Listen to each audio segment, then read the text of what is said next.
Story 1. The Man in the Mirror.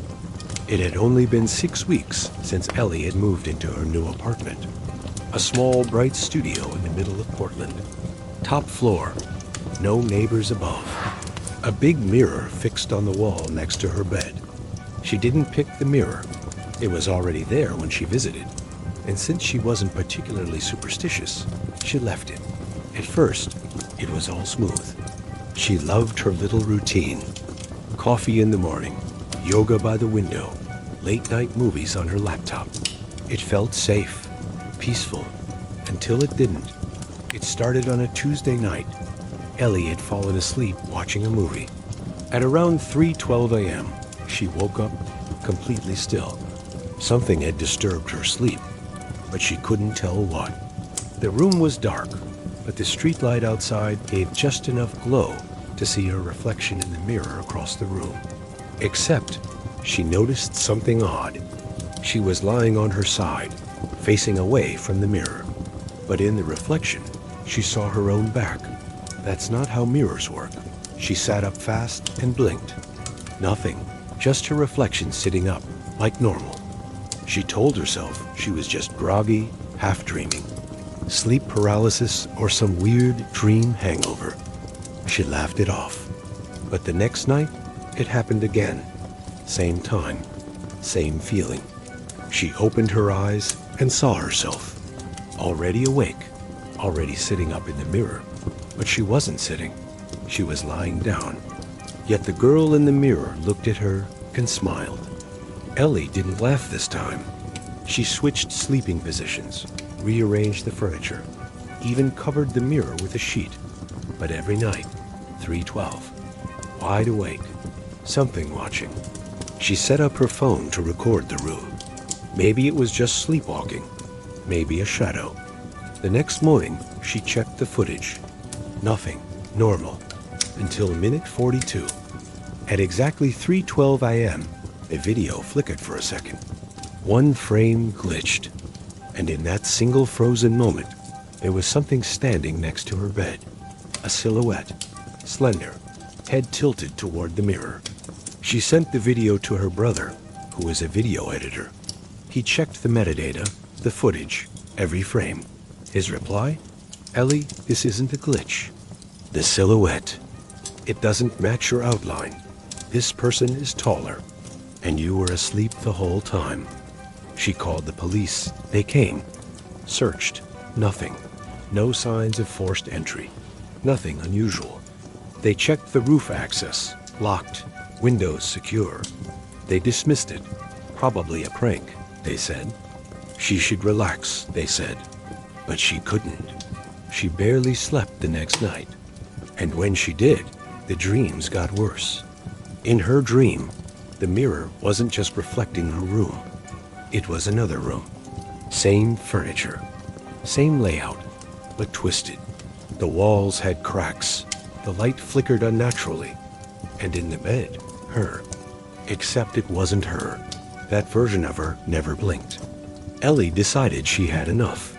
She bought a huge cloth and nailed it over the mirror. She even placed furniture in front of it. Done. No more creepy reflection. No more 3:12 nightmares. It worked. 2 days of peace. Then, Thursday night, she wakes up. She doesn't know why, but she does. She looks toward the mirror wall, even though it's covered. And the sheet is gone. The furniture pushed aside. Someone has uncovered the mirror. She freezes. The reflection shows her room, but empty. She's not in the bed. She's not anywhere. Just absence. Then, slowly, her reflection walks into frame. From behind the door, Ellie doesn't move, doesn't blink. In real life, the door is shut. In the mirror, the reflection opens it. A hand appears around the real doorknob. She screams, jumps out of bed, hits the lights. No one. Door still shut. Mirror covered again. She runs out of the apartment and goes straight to her friend Carla's place across town. She doesn't sleep there that night, or ever again. She moves out. 3 weeks later, She reads in the news that a body was found hidden in the ceiling of the building, mummified, believed to have been dead for over a decade. The apartment it was found above, the one Ellie had just left. Story 2, the house with no past. When Eric and Lila bought their first house, it felt too good to be true. A 2-story Victorian on a quiet cul-de-sac just outside of Denver. Freshly renovated, huge backyard, and somehow cheaper than anything else they'd seen. The realtor had been vague about its history, just said it had been off-market for a while. But the inspection was clean, the structure was solid, and they were tired of apartment hunting, so they signed. The day they moved in, something felt off. Not wrong, just off. The air inside the house was colder than it should have been for spring. Every sound seemed to echo, and there was this smell, faint, metallic, almost like wet iron, that lingered near the basement door. But they chalked it up to dust, maybe old pipes. New homeowners get weird. You imagine things. You overreact. The first 2 weeks were fine, busy with unpacking, settling in. Until one night, while Eric was out of town for work, Lila heard footsteps in the attic. Soft, slow, deliberate. She paused her movie and listened, then muted it completely. Still, step, step, step. She grabbed her phone, climbed the ladder to the attic, and pushed open the hatch. Nothing. Empty space. She left the light on and came back down. But that same night, she woke up to the attic light being off, and her phone dead, even though it had been plugged in. When Eric came back the next day, she told him. He smiled, hugged her, said maybe it was old wiring, maybe she was just stressed. But that night, they both heard it. 303 something dragging, like fabric across wood. It came from the basement. Eric grabbed a flashlight and headed down. The basement was empty. The air was thick and damp. But something stood out. A piece of the floor, slightly raised. He pried it up. Below was a cavity, a small square hole. Inside, nothing, except an old key. Rusted, heavy, no tag, just a key.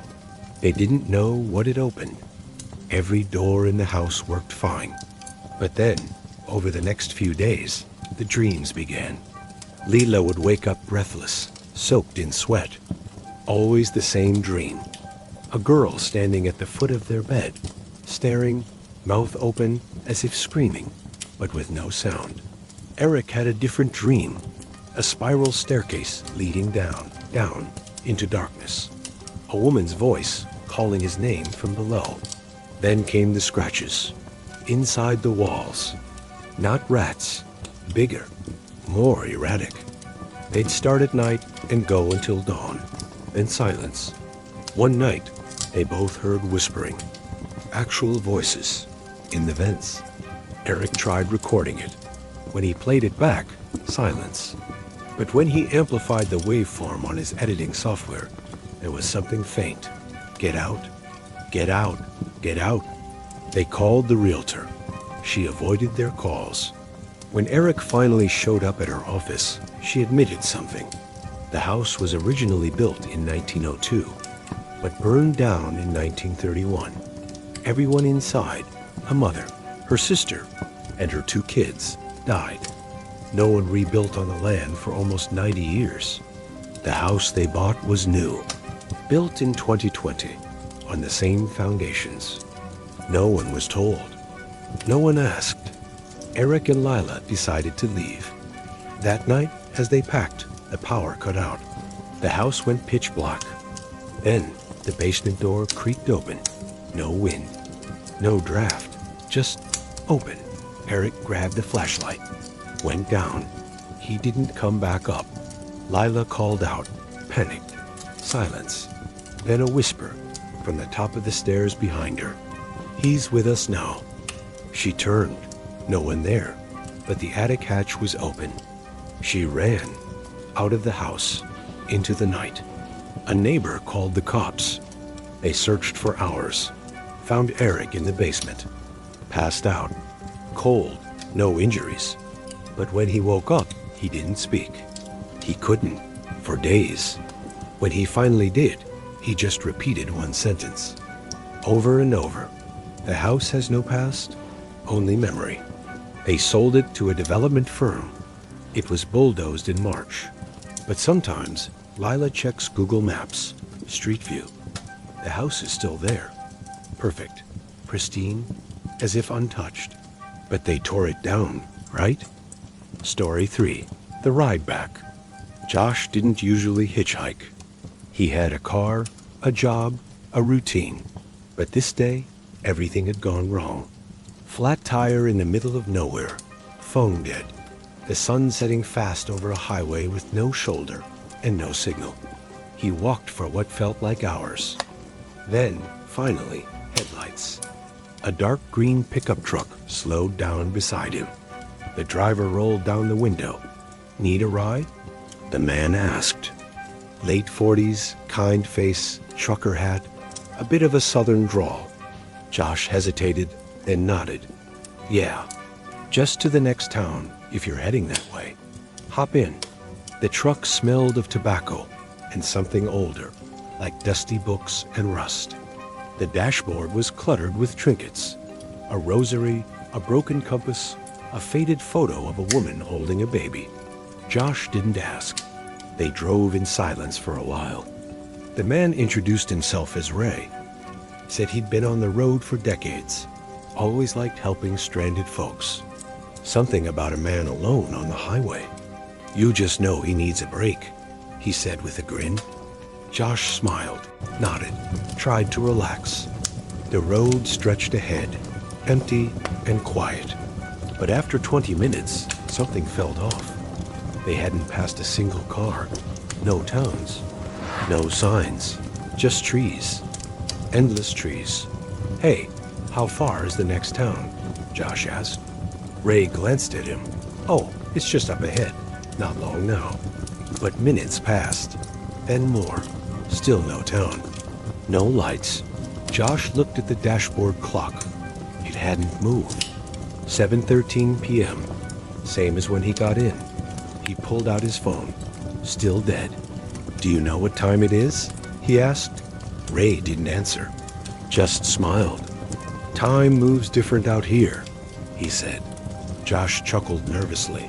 That's poetic. No, literal. Josh's hands tightened. You mind letting me off here? I think I'll walk the rest. Ray didn't slow down.